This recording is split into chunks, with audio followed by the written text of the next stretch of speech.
Hello and welcome to session 19 of Talking Asperger's with Andrew.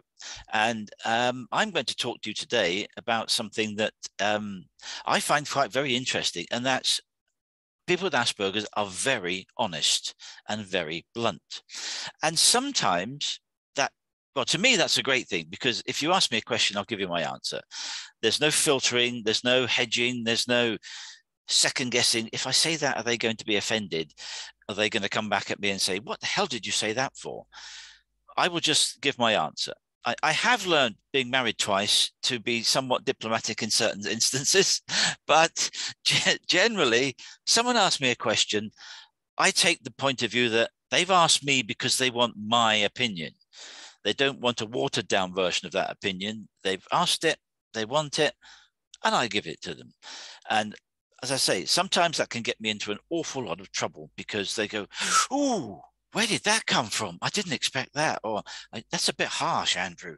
And I said, "Well, not really. You've asked for my opinion, and I appreciate you asking for my opinion.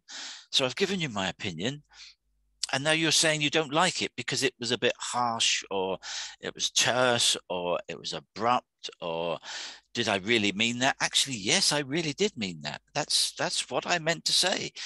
I won't go around the houses for 5 minutes and then sort of gently try and subtly get my point in at the end, which doesn't make any sense whatsoever to me. I will come straight out with it. This is my opinion. Thanks for asking. Is there anything you want to say about that, my answer? And we would usually have something. And in my former life as a geologist, before I knew I had Asperger's, I would find this be incredibly difficult sometimes for other people to comprehend. I I give this example quite often. I would be in a progress meeting on site, building something like a building or whatever. There's the client, there's us, the design team, there's the contractor, and there's project manager from the office, and we're having a meeting. And I'm sitting there thinking, why is no one asking this question? The client's asked the question, the contractor's beating around the bush, my project manager is desperately trying not to commit himself to saying anything. And I'm sitting there thinking, why is no one asking this question? So I'll go, actually, I think we should be looking at it in this way. And I'll come out with something. And the number of times I have had people look at me as though I've come from the planet Zog, as to where did that come from? How on earth did you come up with that? But the interesting thing is, once I've opened Pandora's box and we talk about it, do you know, we start to have a constructive discussion about the issue, about the problem, and we get a way forward so that the client is happy, my design team is happy, and the contractor knows what he's going to be doing for the next week. Brilliant. Everyone wins. It's a win-win, win-win-win. But the number of times after the meeting, my project manager from the office has come up to me, sort of, let's have a tour around the site and you can explain what's been going on. And I'll be talking about this is going on here. And that said, okay, now it's just the two of us. Where the hell did that come from, Andrew? Why did you ask that question? I'm sitting there thinking, oh my God. I said, yes, but we got somewhere with it, didn't we? We moved forward. We moved on. Everyone understood where we're going now. Yes, but where did that come from? This is when I come out with my killer statement when I say, but actually the important question is why didn't you think of it? And they sit there and they go, hey, and I'm thinking, do I want to spend the next 2 hours of my life having an exploration of this issue, or do I just say, oh well, we're moving on now and everyone's happy, and let it wash over them, because they'll have forgotten about it by the time they've driven back to the office, but we're all happy because we know what we're doing. And it's that honesty, that speaking your mind, that being forthright. I think it's a good thing. I think it's a good thing, because you know where you stand with someone. They're not being woolly. They're not trying to deflect the issue or deflect the question or say, oh, it's actually someone else's responsibility to deal with this. They're fixed. They have an opinion and they will give it. The other thing about all of this is I am very bad at lying. I can lie. We can all lie. We all know how to do it, but I am very bad at it. It's like a little thing scrolling across my forehead that goes, Andrew is lying, Andrew is lying. Because people could look at me and they think, you're lying. I know you're lying. And I get caught out. So I tend not to lie. I can tell little white lies and things like that. But, most of the time, I'm very bad at lying, so I don't do it, which is why I think that people ask me questions, because they think he's going to give me an honest answer. So I'm going to ask you, Sam, who's on here today, whether you've had any experience of being blunt, being honest, telling the truth, what you think about it. Absolutely, I have. And the way you were describing what had happened to you, I was thinking it's the elephant in the room that so many people will ignore because it's the difficult question, the one that no one wants to answer or ask. That's the one I'll go to and go, why is no one asking this question? This is obvious. And I don't get that there's a political thing going on, or a vibe, or an ego, or some sort of grade hierarchy I'm supposed to bow to. That stuff, way over my head. I ended up getting uninvited to certain meetings because I kept asking questions. They didn't like it because I kept asking questions that make them feel uncomfortable. Yes, absolutely. But my purpose wasn't to make them feel uncomfortable. It was just to get some answers. Yes. I actually remember one occasion, it was a site in Fife, and we were doing an exploratory borehole drilling for a well to see if we could provide water, if there was a decent aquifer on the site to provide water. Things were going reasonably well, but we were making a bit of a mess. And you can't really drill a hole into the ground without making a mess, because you've got water, you're drilling with water, and there's stuff spewing out the hole.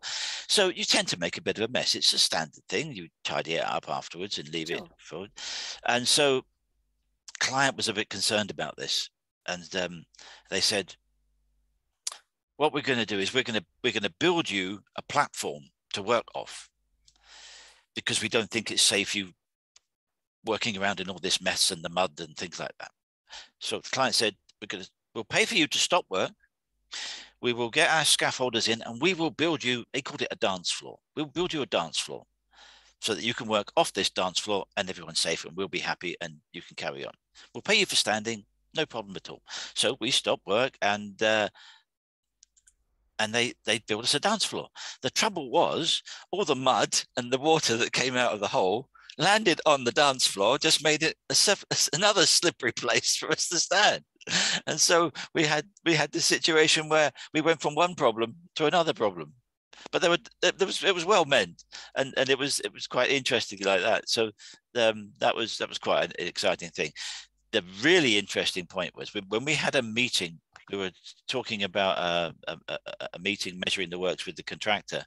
I was actually not invited to the meeting. I had all the information, knew all that was going on, but I was not invited to the meeting. So guess what? They didn't make the right decision, or they didn't have all the facts at their disposal to make the right decision. And they come back and they tell me what they did. I said, but they can't do that because of this, this, and this. And they go, oh, you could have told us. Yeah, you could have asked, or you could have invited me to the meeting. I'm just going to say hello to Christina. Hello, Christina. Are you there? I'm not sure if you're there, Christina.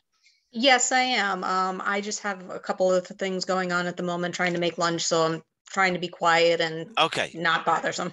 Okay, great. Well, it's good to know that you're here. Thank you very much for joining us today. So yes, this not being invited to things because, oh my God, he's going to say something we don't want them to say, drives me nuts. It used to drive me nuts. Yeah, me too. I was famous for my 29-minute project managers meeting. Everyone else used to do a minimum of an hour. They'd make everyone walk from their building to their building, so 20 minutes either side. So an hour and 40 for what could be done in 25 minutes. Yeah.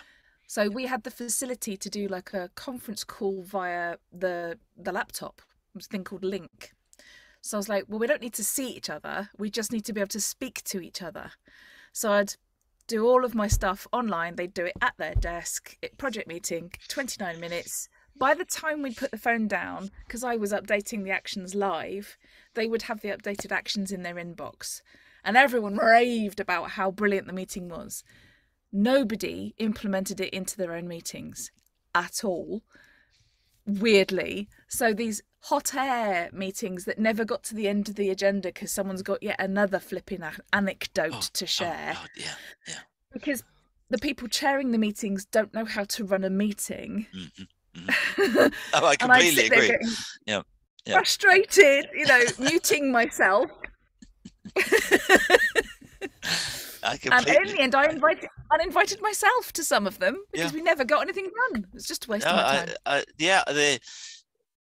The being in a situation where this person running the meeting, A, shouldn't be running the meeting just for various reasons, and B, they then don't know how to run the meeting is farcical sometimes. I've been in situations where we sat down, we got a meeting, right, this meeting's going to be 2 hours and we're going to cover this, and you're thinking, I'm going to lose the will to live.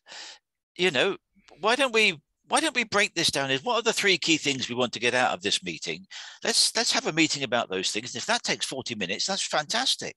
Then it really means that the other 19 things on your agenda weren't that important at all. The meeting should be about what are the big things that we need to address this week to move things on for a week or for a month. Is it resourcing? Is it staffing? Is it a design issue? Is it a technical issue? Whatever it is, let's deal with those 3 things. Let's sort that out. Let's knock them on the head, and then everyone knows what they're doing. Rather than I've got an agenda, and they roll out this list from their notebook, and you can see it's got asterisks on it here, and there's 1s and 2s and 3s on it there, and there's highlighter pens on this. You think, oh no, you've got far too much time to be spent doing all of that. You should actually be addressing some of the issues rather than making lists with highlighter pens. And but you've hit the nail on the head there, because I learned, and I had to learn it because it's not my way of working, that some people pad out their jobs. They don't get on with the task in hand because that means someone will just give them some more work. So they pad out the task they've got, padding out the meetings, padding out everything. So everything takes much longer to do. So they're not pushed, they're not stressed, they're not under a deadline cosh. Whereas people like me are like, I don't want to pad it out. I want to get the job done and move on to the next job. That's why I'm here. And that's what I wanted to get across when I talk to people on LinkedIn, particularly employers. Because if you're going to judge us as a community of neurodivergent people, you need to know that there's really good stuff that we bring to the party. Yep. We're very unlikely to be padding out anything because we want to just get on with the job, and we have a very strong work ethic.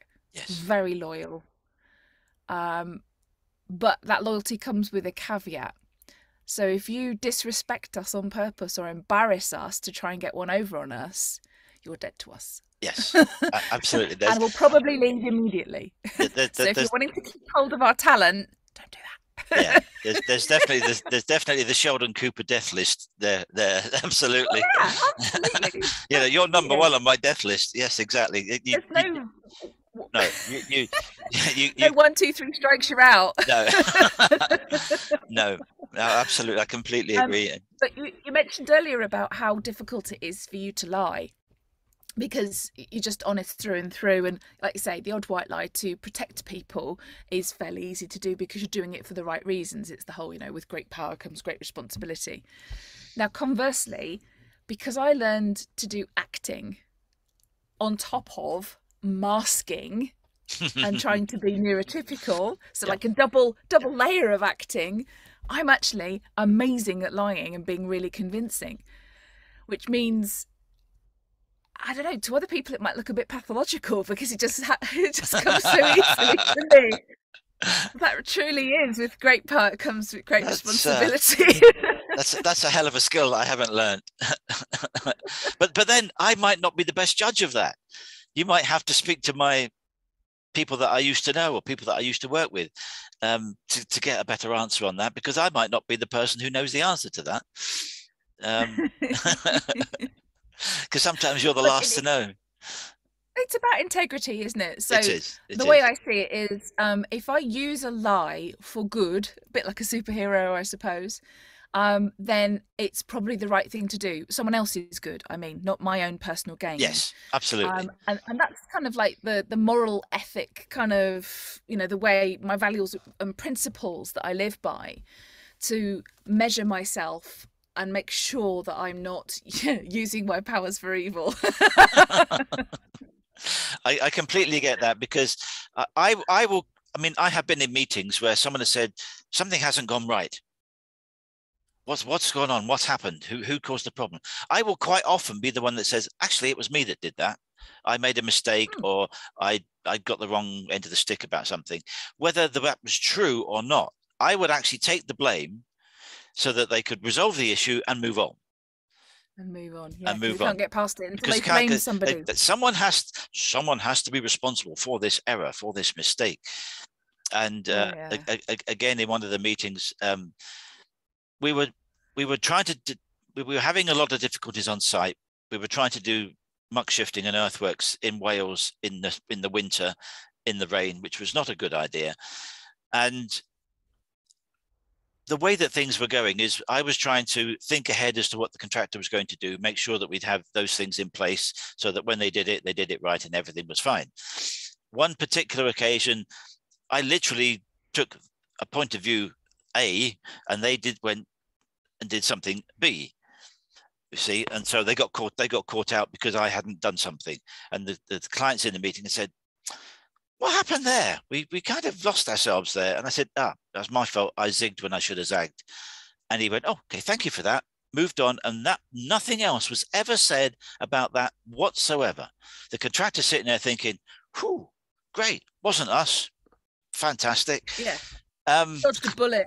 The client's sitting there thinking, we've got a way forward. We've moved forward. Everyone's happy. And I'm thinking, great. I've taken the blame. I made a mistake, or I didn't. It wasn't that I made a mistake, that I just went for opinion A or action A, and I should have done action B. And it was no skin off my nose to just put my hand up and say, yeah, that was me. And my director afterwards said, well done on that. That could have caused us a lot of problems. I said, but it didn't need to. It didn't need to. I zigged instead of zagged. And he went, yeah, I understand that. No problem. And that was it. So many places have a witch hunt, though. They've got to find that person to blame, and they have to be punished, and all this sort of silliness. And you're like, oh, just stop it. Let's go into solution mode and fix the problem. Yeah, exactly. No matter who did it, or we can look at lessons learned later, knowing full well they won't, and just get on with it instead of this sort of blame game. Yeah, they don't like the lessons learned because someone might pick up on something they may have done or may not have done. Oh no, we can't have that. But coming back, what you're saying about you don't mind sort of taking the blame for something. In a similar way, if I'm having a discussion with someone and it's obvious to me that they need to be right, even though they might not be.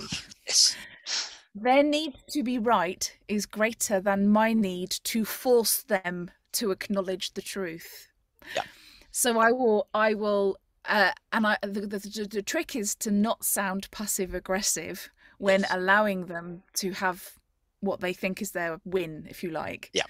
And that's the bit I had to work on, because it sounded a bit like, oh, okay, if you need to believe that, you know. So no, it wasn't like that. I had to go, do you know what? I think you're right. And it floors them because they expect you to carry on arguing. Yes. Because I hate arguing. It's such a waste of time. Sometimes that, yes, you're right, is a very powerful phrase. And it can, as you say, it can absolutely floor people. I want to come back to something you said about things going over your head and politics. I was absolutely hopeless and useless at office politics. Did not interest me in the slightest, even though I realized too late that being good at office politics meant you got promoted instead of the other guy, and you got better pay than the other guy. I never worked that out until it was way too late in a number of companies I worked for. But I didn't like, because it was all about backstabbing and knocking people and putting them down and finding fault.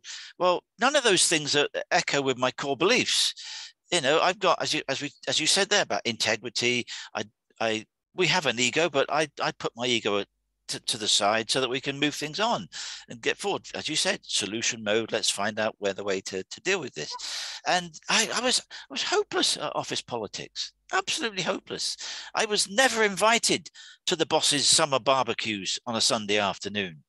That's where all the decisions were made about who was getting promoted and who was getting pay rises, who got to work on the really interesting jobs and who got to work for the project manager who doesn't know how to project manage. Absolutely. All of these things went by me like a Formula One car. Woof! And the word perception has to be one of my least favourite words, because people would tell me, amongst the not very good feedback that I would receive, is the perception is that I am overloaded. And I'm like, please tell me one deadline that I have missed. Yes. Just one. Yeah. No, I haven't exactly. So how can I be overloaded if I've never missed a deadline in 9 years? Yeah. Yeah. Oh, but you say yes to everything. No, I don't. I don't.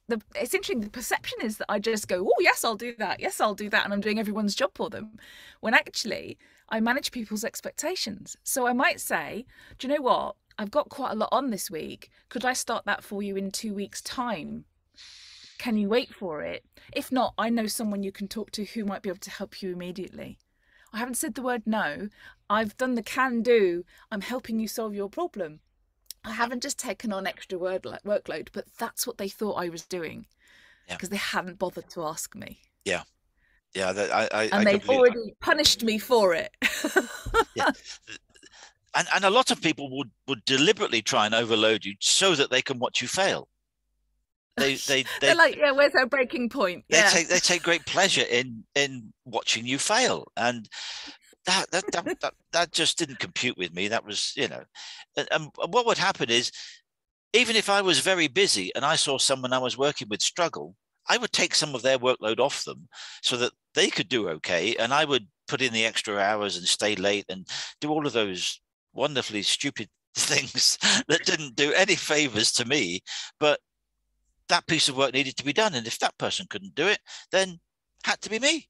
I couldn't pass it up the chain of command because they weren't interested in it. They just wanted That's classic altruism. Yeah.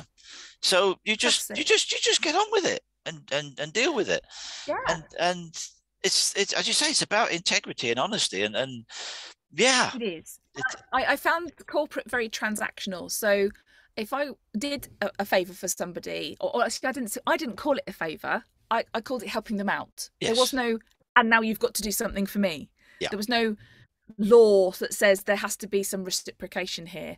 I'm simply helping you out at a time when you need to be helped out. Who knows? Maybe in the future I might need helping out. So maybe you might feel like you could help me out. Exactly. Interestingly, very rarely happened. I know. Very rarely. Yeah. Or people would say, oh, let me know if you need a hand. So at the time when I did need a hand and I asked, they said, oh, no, I can't help you. That was I don't want to. I was not very good at working out language of certain things, but I was good at working out that what you just said was, don't bother to trouble me about anything. That let me know if you need a hand was really code for please don't come to me and ask me for help, because you're not going to get it. Totally. And I would get tripped up because I'm quite organized and I do like to plan and schedule, and so if I've got a deadline, I'll know that prior to that deadline I need to pack in time in order to achieve that task. And I always pack in a couple of extra loose days, just in case.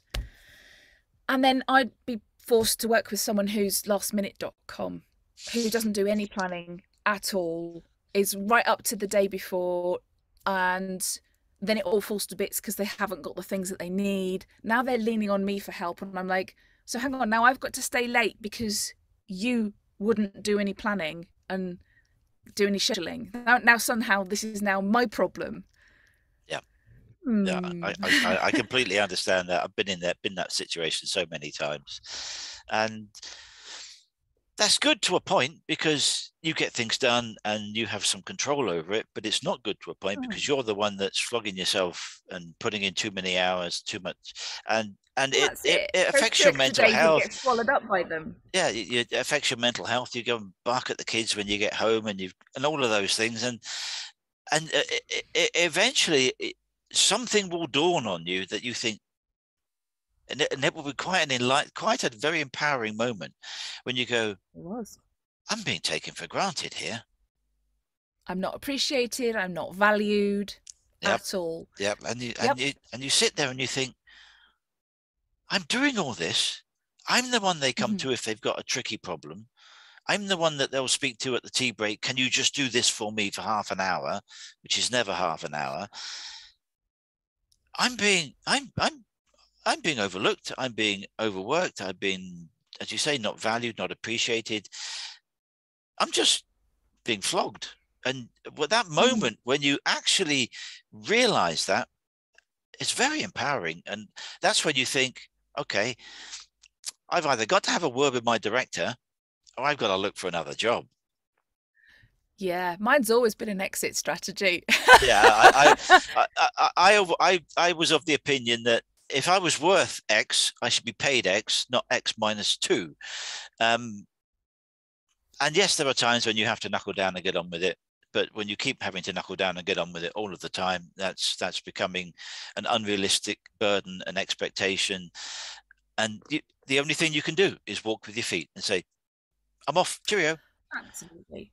There were so many issues, process issues, siloed teams, service level agreements that didn't work, all that kind of stuff. And being as I am, I'm the girl with solutions. I had loads of workable ideas that would solve these problems and actually save the company quite a lot of money because of man hours spent doing stuff in a certain way. And they weren't even slightly interested. They kept saying, it's a juggernaut, you can't change everything. It's like trying to boil the ocean and all this stupid stuff. And I was like, trying to boil the ocean. Okay. I've not heard that one before. So I said, okay, so I want to go down to 3 days a week because I didn't tell them I was burning out, but I was. I want to go down to 3 days a week and I'll find a code because we had to have codes to cover our time for those 3 days a week. And they said, okay, you find the codes, fully expecting me not to, and then we'll have another chat. So I found the codes.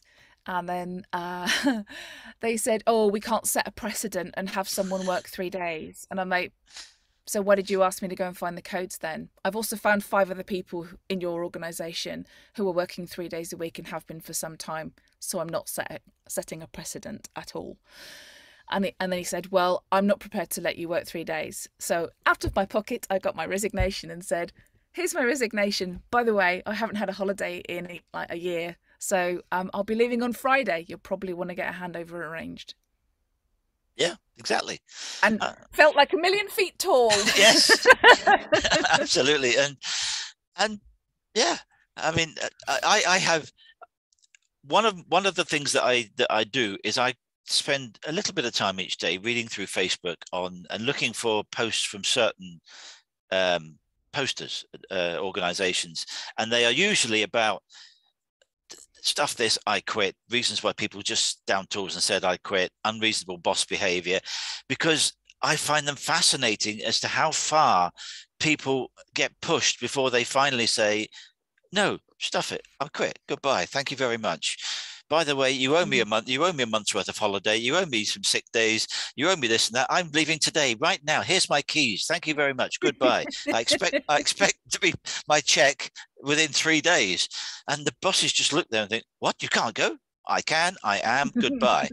And the number of posts that I see about these sorts of things happening to people, there's something wrong somewhere. There's an endemic, systemic problem with people being poorly treated. That's not necessarily people who are neurodivergent. That's just people, employees, general employees, all sorts of people from all walks of life, cultures, backgrounds, ethnicities, genders, all sorts of people. They are being treated so badly. Usually by insecure managers who've not received adequate training on how to manage humans. They're supposed to train in job, but they never have time to do so. They're not trained like in a sort of succession planning, future leaders kind of way. Or if they are, it's very rare if they are. And I was also told by my boss that I was never allowed to go over their head. That's a really bad thing to do. Can't do that. Well, gee, I wonder why he said that. Because he's incredibly insecure and... Exactly. Yeah. So when I did say goodbye to his boss as I was leaving, They said, "Why didn't you come to me?" I was like, "Because he told me I couldn't. You need to have a word with him." Yeah. You need to have a word with him. Yeah. There was one, I was just going to record this one. There was a chap got a new boss who was a micromanager. And the boss wanted everything to be efficient and everyone to be doing things, and you're not allowed to stop. You're not allowed to do X, Y, and Z. And he said to this chap, "I want you to record every 15 minutes what you're doing. And I want you to send it to me every day, breaking down every 15 minutes what you're doing." And so he did. And most of the time it was filling out your reports to say what I was doing every 15 minutes. But he did this. He did this for a couple of weeks, and then he realized that the boss wasn't reading it. So he then started putting in little tricks like if I buy you, if you read this line, I'll give you £5. Yes, something like that. Yeah. If I buy you donuts, you'll give me a day off work or an extra hour's overtime. And he did this for months, and the boss never said a word. Never said a word. So, what's the point? You know, I mean, micromanaging every 15 minutes. Oh, that's soul destroying. I couldn't do that.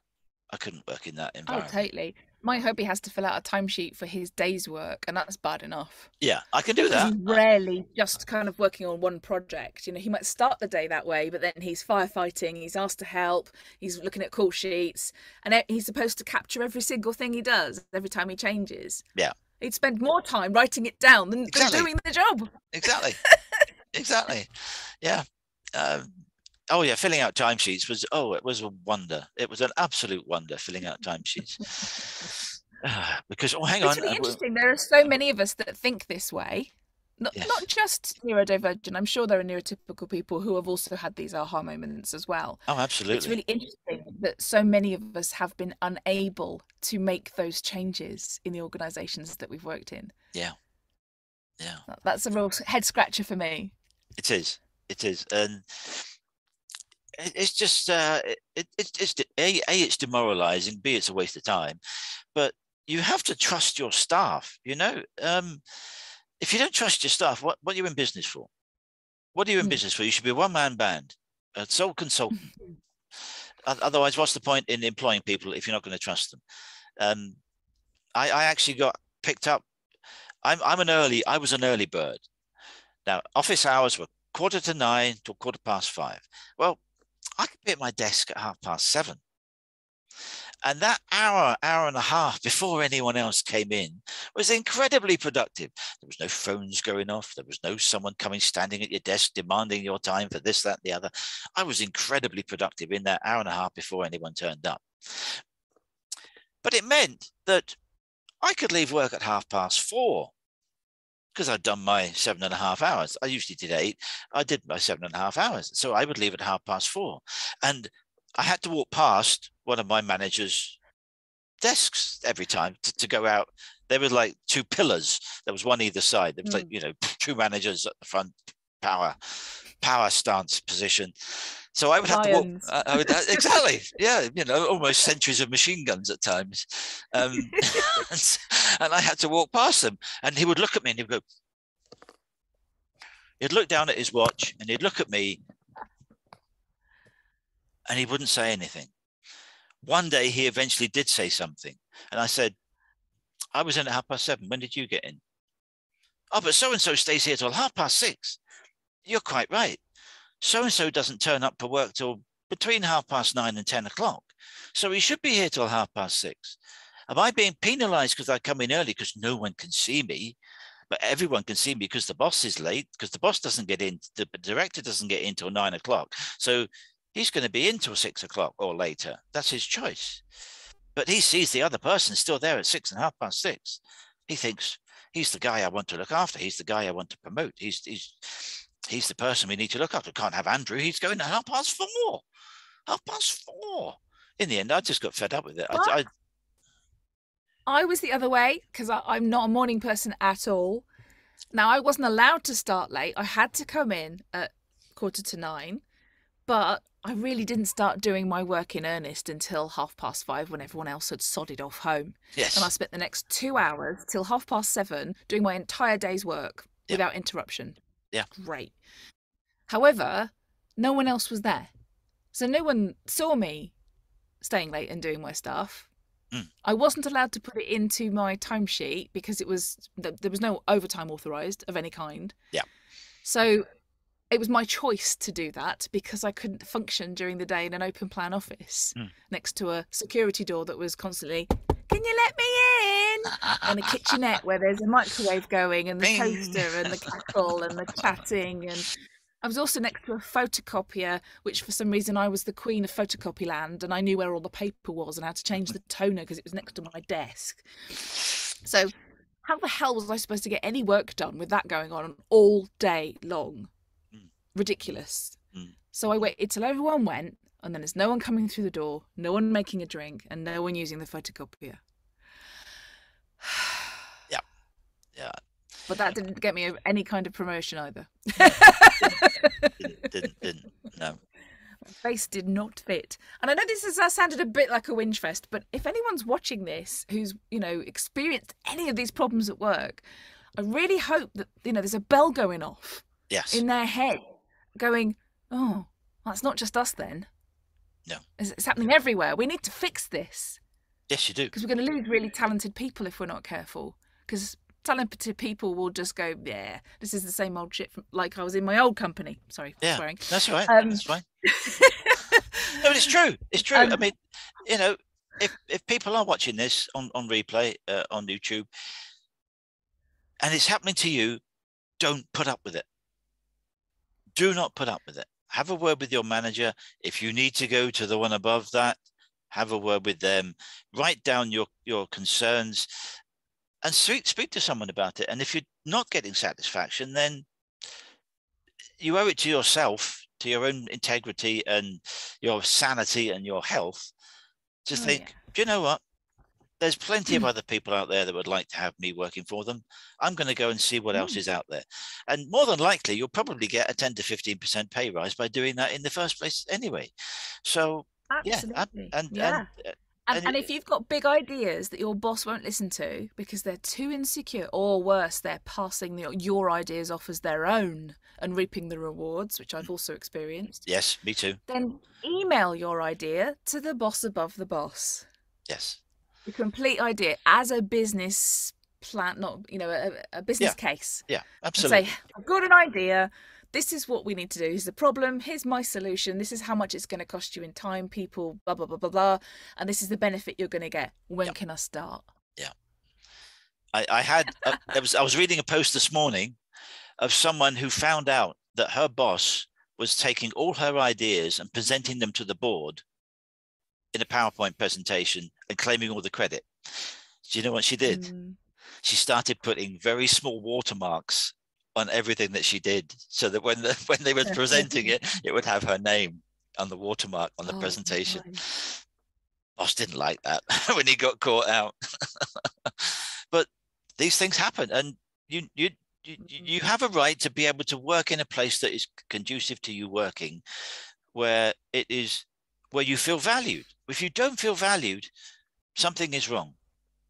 It's so important. Oh, absolutely. It's so important that you can get up in the morning, on a Monday morning particularly, and think, "I'm going to do good work today. I'm going to do great work this week. And I'm looking forward to it because the guys at work, the people I work with, they're really good and they're going to support me and encourage me, and it'll be great." If you're lying in your bed at 8, I've got theirs. If you're lying in your bed at 8:30 on a Monday morning thinking, "I've missed the first 2 buses, I'll get the next one and I'll get in when I can, and I'm going to get shouted at." Maybe I can phone in sick. Yeah. Yeah. And all of that, then time to think about your own worth and looking for somewhere else to work, because unfortunately everyone is dispensable. No one is indispensable. No one is indispensable. Even the top guys are not indispensable. If one of them, heaven forbid, had a heart attack, there might be a problem for a week, a problem for a month. Someone will step up, someone will fill in, someone will get employed. And who knows, that unfortunately might be an opportunity for someone else. So there's absolutely always look after yourself. And if you'll find there's no job for life anymore. No, there isn't. And if you find that the system that you're working in isn't working for you, make notes. Spend the time to make notes. Yeah. Make a spreadsheet, make notes, do it at home if you have to, so that it's not on the computer at work. And when push comes to shove, I actually know someone who was working in construction, and their foreman was an absolute rotter. There's other words I could use, but it was an absolute rotter. And he would berate him in front of the other staff, and he would bawl him out, and he would give him the worst jobs to do. This chap had enough of it. So when he went home every night, he wrote down, this time in front of these people, he did this, he said that, these were the circumstances. And he did this for about 6 months. And then when he finally found he'd had enough of it, he said, I quit. And he sent that to HR. He sent the whole thing to Human Resources Director and said, this is why I'm leaving. And that foreman was sacked within a week. Because he was breaking so many laws and about how to treat people and company policies and all the rest of it. It was just degrading. He was degrading them in front of as many people as they could find. And that's no, we are in the 3rd decade of the 21st century. Absolutely. We should be able to do. Most people will only be doing jobs for like 2 or 3 years maximum before they move on to something new or something higher up elsewhere, because they know that when you, like you were saying, when you move into another company, you can probably add 10 or 20, 15% even onto your salary, because that's how you grow. That won't necessarily happen in one company anymore. There's no such thing as fast track or anything like that anymore in terms of promotion and all that sort of stuff. No. Ironically, when there was, those people were so deeply unpopular with everyone else. Because we were like, so because they've got a master's in something, they're like on a fast track for some reason, even though they don't know how to talk to people and have a very, very full opinion of themselves. Yeah. I used to find that with my colleagues in the environmental side of things, because geotechnical environmental tended to work together hand in hand, but the environmental people were very much thought of themselves as the more senior, the more higher, the more big-headed, and they definitely had a very inflated opinion of their abilities, and they would talk down to everyone else, and it was just shocking. It was just shocking. And I think another thing I wanted. Go on. No, go on. I was just going to say, I just wanted to mention that if you're starting out in corporate, it's not all bad. It can be great, and also it's worth trying to learn the corporate game a bit, so that you don't feel so isolated. And to that end, I would say ask for a buddy or a mentor who's been there for a while, so you can kind of learn the ropes of who you need to be a bit careful around because their ego is a bit sensitive, who you can go to when you've got great ideas because they're all about innovation, so that you can make your life at work easier, better, more satisfactory, all of the good things, because you're connecting with the right people for the right things. That's the bit that I missed out on a lot. I had to work it out for myself. Having a mentor is an amazing thing. And in my latter career, I would actually be the mentor role to a lot of the younger employees, because I was the approachable one. They daren't go and ask their boss. They could not, in all honesty, go and ask their boss. He would go nuts at them. Firstly, for wasting time, just get on with what you've been told to do, and the plethora of other ideas. And so they would come and ask me, and they'd say, yeah, okay, we'll have a look at it and have a chat. And quite often, just having a 10, 15-minute chat with a cup of tea in your hand was a great way of just guiding them through. Have you looked at this? Have you thought of this? Have you done that? And they would go away and they would be invigorated, and they would go away and do something, and they would be happy. They would be happy about what they were doing. And you can't put a price tag on that. That's No, indeed. And I tell people in those sort of scenarios where you've got a boss going, bark, bark, bark, here's things I want you to do. Don't let the boss go, oh, hang on a second. Can I just relay back to you what I think you've asked me to do? Yes. So you say what you thought you heard. And then if there's a gap which there will be, I guarantee it, because they've made assumptions about what you know. Yep. They can then go, oh, you've forgotten this, and you have to remember to do that first because that won't work, and you've got to speak to Fred Blogs about such and such. Yep. They look like they're still completely in control, boss person telling you what to do, which is what they need, ego-wise. Yep. And you've got a much clearer picture about what you need to do. Yep. That works really well, because not everyone's got access to people like you and me. I used to be called the Oracle because I knew everything. I made it my business to understand the whole business and what people did and how they did it and who interacted and what pieces of paper you needed and all that sort of stuff, so that I could understand the business. But then everyone came to me. Like, I was like Google. Yeah, I worked in construction. I wasn't called an oracle. Anyway, I'm looking at the time and I realize that we are just about almost out of time. So I'd like to thank Sam and Christina, if you're still with us, for coming on, and hopefully you got something valuable out of today.